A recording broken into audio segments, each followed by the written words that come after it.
Welcome to the Banker Lamp. Please enjoy the video. You start by ensuring your iPhone 12 is charged and unlocked because you're about to modify network profiles. Once done, make a quick backup to iCloud or Finder so you can restore if needed. Now open Settings, tap Cellular, and scan the list for the eSIM label you want removed. You're acting on the specific profile, not the physical SIM. This avoids accidental cellular loss. Pause when you see the profile details to confirm it's the correct eSIM. Next, tap the cellular plan entry to open its details. This is where you see carrier info and the Remove option. Once you select Remove Cellular Plan, confirm your choice.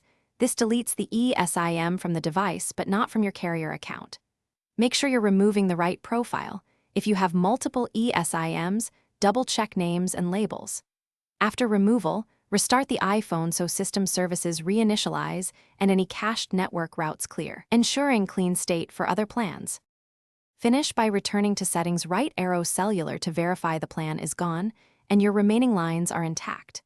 If you intend to move the eSIM to another phone or reactivate it, contact your carrier or use the original QR code. Carriers sometimes need to reissue an eSIM. If cellular connectivity is flaky after removal, reset network settings to clear old caches. This preserves data, but resets Wi-Fi and VPN entries. If problems persist, call carrier support for account-side deactivation or reissue assistance.